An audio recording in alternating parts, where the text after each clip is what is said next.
What is going on? It's Alex coming back at you with another video. And today we are doing round two of this mock draft 5.0 with trades. We're going to be boosting this up to 3 rounds coming very soon. So stay tuned for that as well. Always get excited. If you are new, feel free to check out round 1 from yesterday, then come and pop back through. We are going to be doing a quick little recap of what happened because as y'all can see, we don't even have the first pick of this draft as the same as it was. There were a lot of really intriguing trades that did happen. Of course, yes, I'm going to go out on a limb and have some fun with some of this.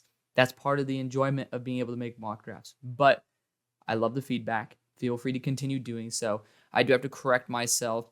It's my fault. I listened to a comment and not going to call out the person who commented it, but I should have done my research when I did talk about the Cardinals potentially wanting to go after Kwame Brown's son, and I thought it was Kamari Lassiter, and it's not. Kwame's son's actually on the Bengals, so fun fact there. Regardless, got to own up to that one. I appreciate the clarification. It does help quite a bit, and of course, y'all are fans of one team, so maybe you're a fan of a couple of teams here and there, but I got to be a fan of all 32. So it's always nice when you point out some of my blind spots because, hey, it makes better content for you, makes better content for me. Let's have some fun here, though. Quick little recap. The Bears traded away the number 1 pick, got Max Crosby as part of the deal. It's kind of wild, I know. A lot of Raiders fans didn't seem very comfortable with that idea. Of course, you're not going to be comfortable with it, but you ended up getting out with like 2 first-round picks, 2 third-round picks, and Max Crosby to get the best quarterback we've probably ever seen. That's invaluable. It's worth more than Max. Max is not like 22 years old either. So the Bears are kind of going to be building out their roster a little bit more. They have to be compensated for that drop. We had a quick little trade right here, a little switcheroo. We had the Bengals move up for Brock. And then, of course, we had the Bears also go Jared Verse. It's not like one Max Crosby is going to solve their issues. So Jared Verse, Max Crosby, now they have arguably one of the best pass rushes in the NFL after probably having one of the worst. So gotta love that. Another trade up here, defense interior. There's kind of a creme de la creme of the top 2. And then Chris Jenkins makes a good argument for number 3. And then, it's the rest. So we had that, had another small move up here. We had the Giants, actually. This is not Karan. It's going to be my number 3 player, Talise Fuaga, right tackle out of Oregon State. So he's going to be a great addition. And we actually had Evan Neal be traded to the Titans for the number 113 overall pick. So early 4th round selection, which I think is beneficial to both sides. You pretty much rebuild your two towers, so to speak, here with the right tackle of Talise Fuaga. And then you also give Evan Neal a good chance to start at left tackle out of your own conference. So we do love that. Next, right here, this is not Max Melton. It is Dwight McLaughlin out of Arkansas. I am so excited for PFF to update their board again so that we can at least add him to the mix. Again, this is part of that trade back right there. You guys can read. We had a quick trade up here. Since it is in Detroit, I do think Detroit might be a little aggressive. Moves up for Keon Coleman to be that boundary X receiver. Excellent compliment for the wide receiver core that they do have. Kind of just a perfect scenario. We then actually moved up here for Johnny Wilson, who is my number 5 player in the class, my number 2 receiver. I love Johnny Wilson with all my heart. I blend my board with realism, hence why he's not the number 2 wide receiver taken. This was part of that trade back right there. And then I know I'm going to have a little homerism here. Joe Milton, to me, still is a high-level quarterback. Ended up watching his game versus Florida, his worst game in all 22, and I still realize that his mistakes are something I'm more worried for the offseason if he doesn't improve it than what he's doing now. Like, it is pretty simple to fix his mechanics. So, like, for me, I think that I'm still fully on board with Joe Milton. People are going to fall in love with his arm in the offseason, too. It's going to be an AR type thing. And Joe Milton doesn't have very much starting experience either. He sucked at Michigan. He got his ass out of there. He revamped his game at Tennessee. So, going to give him the chance right there. Patriots, that's pretty much getting Cam Newton with the Cam Newton arm from, like, it's pretty much getting old Cam Newton with the Cam Newton young arm. So, I think that the system already could handle him. Now we are here. Pick number 33, Jacksonville's first selection. I do think interior offensive line should be on the radar. I don't get why, what's his name? Bo Limmer is not listed on here. I will scroll down so y'all get to see more of my board too. Yo, I don't get that. To me, Bo Limmer is exactly what the Jaguars look for in an interior offensive lineman. Arkansas center last year, right guard. He, one, has that versatility, but two, he's just a phenomenal athlete. I think that's probably the best position to go. Other positions of note, you could go edge rusher here, but you could also go Kamari Lassiter and develop another Georgia corner. The thing is, Kamari needs a lot more development. Josh Newton might be the better day one guy. Nate Wiggins can't handle bigger receivers, and you just added a really freaking big receiver. Actually, the one that bullies Nate Wiggins every single year in Johnny Wilson. So, not the best to go toe to toe versus that arch nemesis. We're going to go Kamari Lassiter here. I think the interior offensive line class has a good enough depth. This corner class, not so much. Pick number 34 for the Bears. So, Max Crosby, that's kind of crazy to say. Max Crosby, Dallas Turner, Marvin Harrison Jr. Now we could potentially even look at offensive line. A lot of people want to potentially go Jordan Morgan. I don't know if he's going to be an upgrade over what we already have. I'd rather go Troy Fautanu because in case of injury to Braxton Jones, he can step in. But more importantly, he's going to be an upgrade at guard. I know a lot of people might actually want to upgrade the center position. Jesus, my hair is going crazy today. Oh, damn. Regardless, I do think Troy Fautanu would be a very viable option here. Again, we addressed the defensive line very well. We've already addressed the wide receiver room. To me, I actually might even want to potentially put Troy Fautanu and test him out at center. He's just a really talented, very feisty offensive lineman. And, I think that he deserves a little bit better of a shot than what he's already had. Obviously, y'all see right there, he is my number 35 player in the class. Of course, we could just get a third edge rusher here in Chop Robinson, who's unbelievable. But, there's just a certain point where maybe we shouldn't do something like that. So I am going to opt for, I know a lot of people like Cedric Van Pran. I'm going to go for Troy Fautanu and kick him into guard. He has played a year at guard. He played last year a game at guard. He plays like a tackle, but he doesn't have the length to end up in the NFL as a pure tackle. Pick number 35 for the Saints. We already got DB in, we got Cooper DeJean earlier, which is a good pick. I mean, I kind of wish that we didn't because Cameron Kitchens is still on the board, but this is a good spot to just go after a hyper-developmental edge rusher. Leatu Latu fits that freakish athletic build that they're looking for. I'm not super duper high on Leatu Latu. This week versus Oregon State against my number 3 player in the class, that is going to be the matchup to watch. I'm very excited for Talise to prove me right. And if I'm not proven right, that's going to shatter my heart, but I'm going to be happy that Leatu has proven me wrong. Because, again, I'm just not super duper high on him. He statistically looks very good, and, he has a great build as well. But at the same time, he's a great block shedder too. It just, when it comes down to it being translatable against NFL tackles, I don't see it. This is the big test. So very excited because this will determine whether my love for Talise is warranted. At pick number 36, I really wish Kamari Lassiter were on the board. I don't want to go back to Nate Wiggins here. Go back to Clemson after Andrew Booth was a failure. Wasn't a huge fan of Andrew Booth, not a fan of Nate Wiggins either. I might go Josh Newton here. I like Josh Newton more than Nate Wiggins as well in my corners video, so feel free to check that out. I'm going to assume Jason Marshall returns just for this video, just to make it simplistic. I know Broshmo told me that he considers him as returning, so for the sake of this video, we're going to do that. We're going to go Josh Newton here, cornerback out of TCU. Really debated Chop Robinson at that point, but, Josh Newton still spectacular player, and then you can add him. He complements Mekhi Blackman very, very well. Pick number 37. Man, honestly, 2 positions I don't think this team needs. Edge rusher as well as safety. Usually, I go wide receiver here. I know that they're in the market for one. Romo Dunze, I don't see him exactly. I mean, he could fit with the Chiefs. And he's going to work if he goes to the Chiefs. We all know that. They're going to find a way to make him work. Tight end, I do think Jatavian Sanders might not be a bad choice. Kelsey's getting up there in age. And this is good value. It's a pretty piss-poor class if I have to be completely blunt.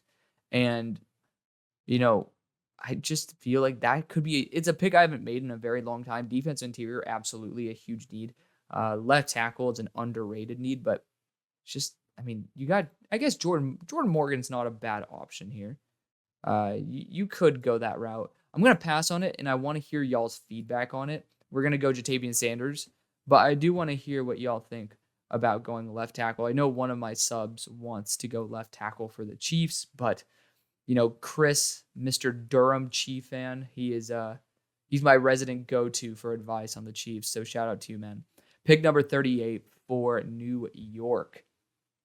So we moved back and got Talise Fuaga. So we're going to see if that ends up working out. We're going to go after Rome Odunze in this situation. I do think the hype has pushed him as like a consensus top 5 receiver.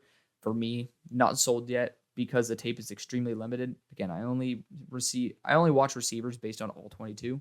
That's just who I am. That's just the type of man I am. I want to watch the whole rep and just rip it apart, either beautifully or terribly. Wasn't a huge fan of his game last year versus UCLA. It's primarily the all 22 that's out there. And, it is what it is. So I'm excited to be proven wrong. I want to get more excited about Rome Odunze, but I do think he's a very good complement for what they have in New York. So good position nonetheless. I'm just going to probably go Chop Robinson here for the Cardinals. I don't think they need it. It feels like a little bit of an overlap with the weapons that they already have on that defensive line. But we could actually have a team move up. We could. Actually, the Raiders just lost Max Crosby. So the Raiders are going to be a little more aggressive. They're just going to say balls to the wall, man. Balls to the wall. Arizona gets to move back a little bit. Because it feels like an overlap with BJ Ojolari. I just don't think that necessarily worth it. With so many picks that the Cardinals have, I do think, to be fair, the Raiders don't really have much. We'll just send like a future 5th round pick. I think we're going to force that through. Again, you could do your own negotiating. The Raiders could just toss in another player, but we're going to go after Chop Robinson here. So now you get Caleb Williams and Chop Robinson, 2 potential top 10 players on most people's boards.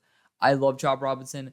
I do want him to have a little bit more of a mentor there, but to be fair, I think Chop's going to be just fine. He just might not reach the top 10 edge rusher in the NFL level if he doesn't have a Max Crosby, but still, you still have veterans that you could totally bring on. Like, let's just say in the offseason, just say, hey, Jadeveon Clowney, we have this kid from Penn State, want you to coach him up. It could be a good idea. Pick number 40. So Cameron Kitchen's still on the board, and I don't think I went after safety. Son of a bitch. Packers, y'all stay winning. I know quarterback is on y'all's mind too, but you can't pass on Cameron Kitchens. He is a superstar.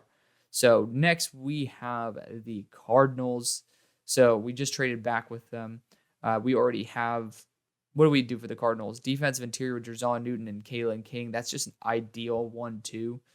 So at this point, I would be considering interior offensive line. I'm debating just going Bo Limmer here. Did I already go Bo? I didn't. I went Kamari Lassiter earlier.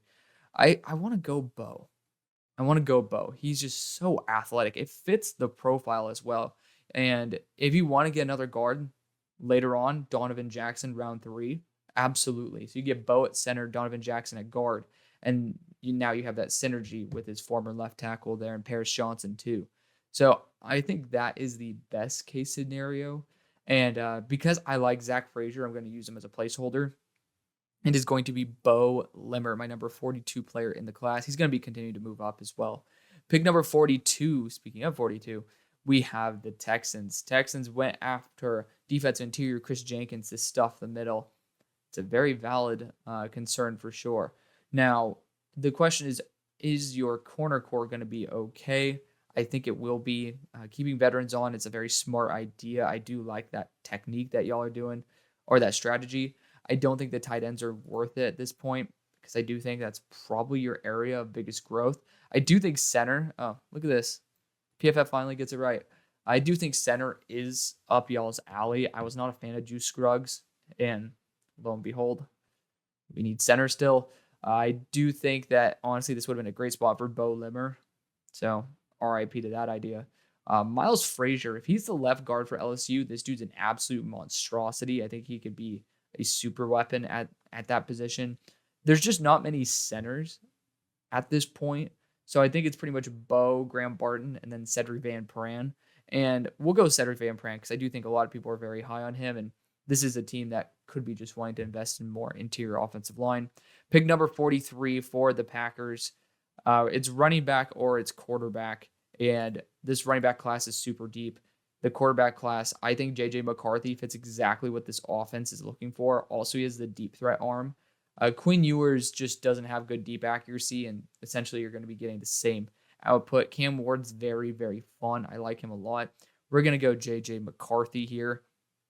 So now you got Joe Alt, Cameron Kitchens, J.J. McCarthy, three pretty much consensus first-round players. That seems pretty damn badass to me. Pick number 44 for Washington. So we ended up going after Braylon Trice for this team. Now, looking at the other positions available, I think Jordan Morgan at this point is excellent value. Now, I think he's more of a third-round player, but we've kind of just annihilated all of the tackles on the board. I have Javon Foster higher than Jordan Morgan, but Jordan Morgan's more consistent. And I think that fits a little bit more of the comfortability aspect. He has like a couple big losses a game, Jordan Morgan does. But the fact is, he's still a very talented tackle, can handle, funnily enough, Braylon Trice this past year. The first translatable tape for Braylon Trice, since he's been performing poorly, was against Jordan Morgan. So it was fun to see them go toe-to-toe. And they'll continue going toe-to-toe in practice. So cool to see that. Evan Neal added to this roster. Also, Dwight McLaughlin, cornerback out of Arkansas. So y'all are right now winning. You got left tackle, and you have a top-tier corner. So the next position, this is where you can target a wide receiver. And I think Troy Franklin is just too good to pass on. He is a spectacular player. Nobody really talks about, well, actually, that's a lie. There's a lot of Troy Franklin fans out there, but the experts aren't talking about him enough. He is spectacular. He's only here because of one, a lot of receivers in the class, but two, his size. Pick number 46. This was from the Cincinnati trade. We got Romo Dunze. We have Talise Fuaga, and now we get to even draft another star player.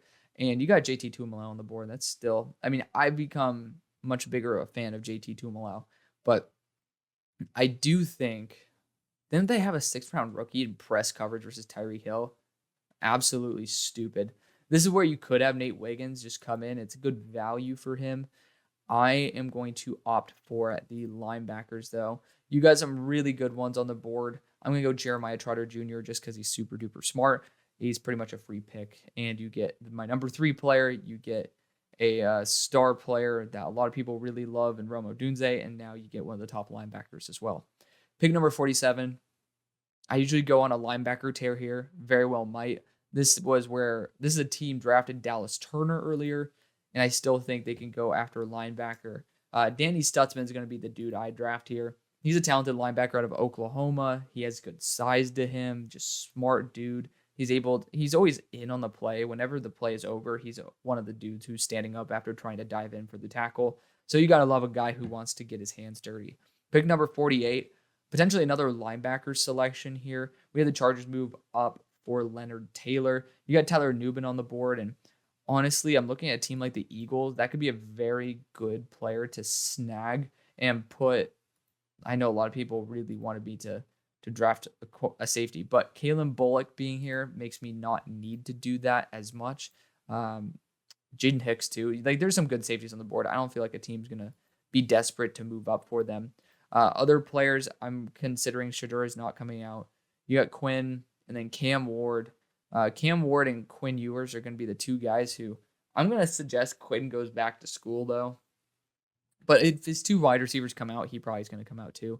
I think he just does not look comfortable. He's amazing when he's in rhythm, but for me, not over the moon about that.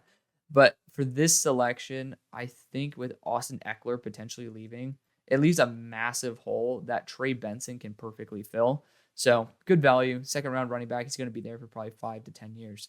Pick number 49. Tyler Nubin might just be too good to pass on at this point. Want to look at the defensive interiors, and I think Tyleek Williams is still available. Same as Tavondre Sweat.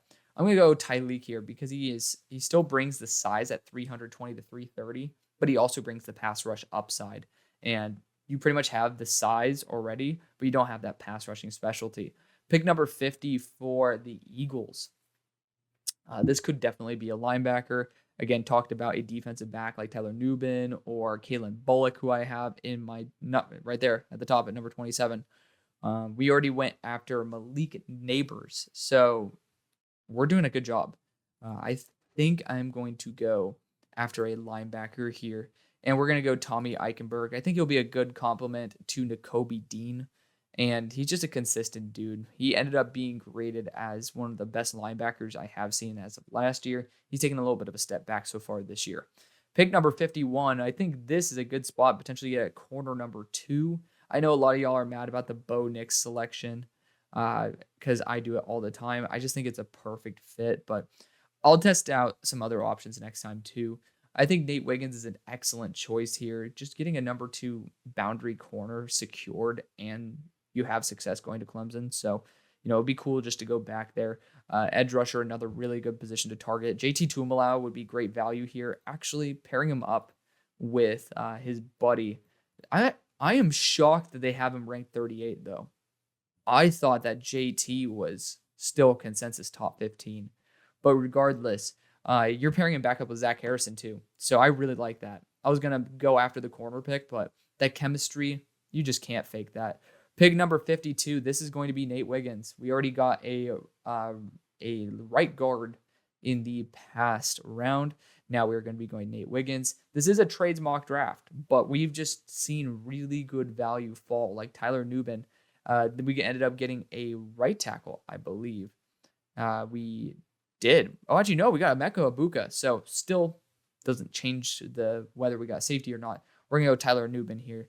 And the Bills get 2 superstar pieces on both sides of the ball. Pick number 54 got a left tackle for the Cowboys in Kingsley Suamataia. Now, this could have been a good spot for Nate Wiggins. Other positions, I would heavily look at linebacker at this point. I only see one good one left on the board, and we're going to be taking him with Barrett Carter, pairing him up with DeMarvion Overshown. Hopefully, LVE gets back from that neck injury and is perfectly fine. Pick number 55, this is probably going to be a running back. And for that, I can probably trade back because you got Bucky Irving, Marshawn Lloyd, Will Shipley, Jace McClellan, Rocket Sanders. Did not perform well this week. But regardless, I think this is a good spot to potentially trade back. The question is, who wants to trade up for who? Now, it sucks that Brew McCoy fractured his leg. That really broke my heart. But I do think that the wide receivers could be attractive. Running back could be attractive as well. Looking at the offensive lineman, I think Blake Fisher is an exciting one. And I'm actually going to move up with the Philadelphia Eagles. Howie's going to get excited. I think that's the right thing to do. So where are you at, Philly? There we go. So Philly also has a ton of picks. So at their disposal, I think it wouldn't cost 97. I think it would cost maybe 137, maybe 172. Let's see. I'm just curious what would actually set off the ticker. So technically 97 and 62. I don't think the Ravens are going to be able to acquire that. So, we'll toss in maybe 172 in next year's 5. Maybe the Ravens want to go after more quantity than quality. And maybe that's what the Eagles are offering. So Eagles do that, and they get Lane Johnson's replacement, Blake Fisher. So you got Blake Fisher, Tommy Eichenberg, as well as Malik Neighbors. So securing wide receiver, right tackle, and linebacker for the future. Safety, definitely a concern that some of you could do with that 3rd round pick. Pick number 56, defensive interior, was acquired with Mason Smith. Now we could look at quarterback, because again, this team doesn't need much. And you do have Quinn Ewers here. You do have Cam Ward. I really like the idea of Cam Ward staying in the Washington State area and being the successor to Geno Smith. Pick number 57, we ended up getting J.C. Latham for the Steelers. And now we could end up getting James Williams. I do know that I did that in my last mock draft. I'll scroll down a little bit for y'all as well. So let's look at other positions. I wish there were more linebackers. I'd take one in a heartbeat. So far, haven't really fallen in love with any linebackers. Wide receiver, it is a potential target, but we can wait on that. Quarterback, Could go Quinn, but at this point, I don't know if Quinn isn't going to be an upgrade over Kenny. So I know interior offensive line, you could certainly go after someone like Cooper Beebe. I would kick James Daniels to center in that situation, but I'm not over the moon about going offensive line twice in a row either. I could go corner for sure. We do still have Kalen Carson on the board. Does feel like it wouldn't be a bad option for the Steelers, but ultimately, I actually really like Jaden Hicks too. Now, Kalen Bullock's going to be too much of an overlap with the free safety that we already have, the superstar Minka Fitzpatrick. I'm going to go back to James Williams though. He played phenomenally this past week too, and gotta give credit where credit's due. This guy's been a superstar. He's been playing since his true freshman year. Has a ton of experience. He's going to come in day one, and he can play some sub linebacker. So I'm going to take that all day. Pick number 58. There's also not many strong safeties in this class, so otherwise I would have probably traded back. Debating on trading back again with the Jaguars here. Seeing guys like Xavier Legette on the board, A.D. Mitchell, Xavier Worthy, certainly does make me want to move back with a team that needs a wide receiver. The question is, what teams need wide receiver at this point? Besides the Chiefs, which I'm not going to trade to a team that, is in division. So, or in conference, and especially in competition. Looking at it, we could potentially trade out of the first round. Panthers have already moved up with them for a wide receiver, so funnily enough, they're probably going to move back twice for it. You could see the Colts being a target here. The Giants have already drafted theirs. Cardinals could be in the mood. The Jets could honestly move up for a quarterback here in Quinn Ewers and develop him. The question is, how much do they believe in Zach? I don't know if I'm ready to pull the trigger on that just yet. I don't think I'm ready to pull that trigger. Green Bay could move up because they don't have really any more big needs. And the Jaguars could be looking for future capital as well. This might be able to give them some sweet extra future capital here. So they'll get a future fourth and a future third. Like maybe they just squeeze 219 out of the deal. And I think I'm going to do that. I just don't really think the Jaguars are in the position where they're scared if they move back. There's going to be plenty of interior offensive linemen. That's the position I would go. And Green Bay just has so many positions on lockdown that I don't really feel worried about it. So I'm going to be going running back here. And you could get that instant connection with Blake Corum. You could get that Braylon Allen connection. But I am going to be going Marshawn Lloyd. I did it last time. I'm going to do it again. So y'all got every single need that you have with superstar players. You have your quarterback of the future. You have your running back of the future. You have your safety of the future. And you have your left tackle of the future. I would be giving this draft an A++. Again, sometimes teams don't need to fill out with a ton of depth because the Packers have a ton of depth. So I really like that for them. Pick number 59. So a lot of people are pushing back on the Michael Penix pick. I love Penix in the system, but I do understand Baker Mayfield has been doing a very, very good job pretty much being a game manager for y'all. Right. I mean, I forgot. I would say Blake Fisher is a good target here. Javon Foster, if you want to kick Tristan Wirfs back to right tackle, he would be an excellent value selection, but I am not going to do that. Other positions of note, I think wide receiver at this point is really, really good to target. So my next guy on my board is Jermaine Burton. I don't think he has the physical profile of a Mike Evans, but somebody who's really good after the catch and has a physical build similar to Mike is Xavier Legette, and he needs a little bit of time to develop. So it's good to get the ball in his hands, and then that's great for a game manager as well. Let him take it to the house. Pick number 60. I think Kalen Carson is great value here. I think we could also value those defensive interior positions because we moved up for Keon Coleman. And we still got Rukaroro here, but I want to go after somebody who's a little bit more balanced. And I'm debating between Tavondre Sweat, because I really like Tavondre Sweat, 355, and then Dante Corleone. And Dante Corleone is just, he has the Tavondre Sweat reps, but he's arguably better in almost every single way. Like, he takes dudes and drives them into the QB. He's a really fun player. Definitely keep your eyes out for him. He's PFF's number 60 player as well. So I'm going to send him to y'all. I do think that you'll just look up his name on Twitter. You'll see plenty of videos of him annihilating offensive linemen. Pick number 61, there has been some pushback on the Tyler Guyton pick as well because Austin Jackson is developing. I'm very happy to hear that, and it just shows when you have a really good veteran who's a good mentor in the building, you could see development from players.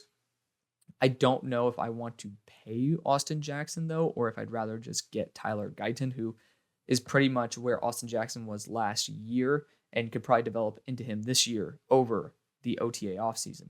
So, got to put that out there. Regardless, I mean, people have talked about getting a safety across from Bullard. I don't know why I said that. Across from Holland. And I do think Jaden Hicks could be a really fun addition to the secondary. Good rotational safety. He's been going off this year. Just has some tackling issues here and there versus Oregon State. But regardless, this guy's an absolute dog. Very excited to see how he could do in this offense or in this defense. So definitely keep your eyes out for that. Pick number 62. This was the trade back from Philadelphia for them to move up for Blake Fisher, which I think it's good for both sides. This is going to be a running back, and it is going to be Bucky Irving. He's going to be a strong bell cow back. They never really cared about top speed in the first place, but this team, they need to run the ball. They do. Whether it's Greg Roman or not, they're going to run the ball. Pick number 63 for the Chiefs. This is honestly a spot where you could take Xavier Worthy. You can get your deep threat right now, and it's just really good value. So Xavier Worthy it is. Checking what I did with the Chiefs earlier to make sure I didn't absolutely screw myself over. Honestly, you get teammates too, Jatavian and Xavier. That's honestly really good. And we could always grab, like, this is a good defensive interior class. I highly recommend for the next pick, Michael Hall, Tavondre Sweat if you want to get a big dude. And then, Tyler Davis is really good value down the board. Brandon Dorless, Ruka Rorho. Like, I'm going to have somebody traded up for one of these guys right now with the Niners because I just don't think that the value is there for the Niners. So looking at a team that could use some defensive interior help, the Bears are not out of the realm of that, but Cardinals can always get more help. They don't need just one defensive interior player. Could be in the mood for that. Commanders, no. Bengals, yes, they could be, but they've already traded up. They gave significant capital. Browns, I believe I just took for them. Actually, Kalen Bullock's on the board. Hold up. Browns took Tyleek earlier. We're going to be moving up with them. They don't really have much in terms of capital in this draft anyways. So we're going to be asking for a 4th round pick in return from the Niners because they're going to end up getting like multiple thirds anyway. It is what it is. You can do your own negotiating. If you think that's light, it is what it is. I'm going to be going a safety here, and it's going to be Kalen Bullock, who I have as a top 32 player. So just good players fall in the draft. Thank y'all so much for watching, though. Here is the end of it. Y'all been great. Really appreciate the support as always. See you on the far side.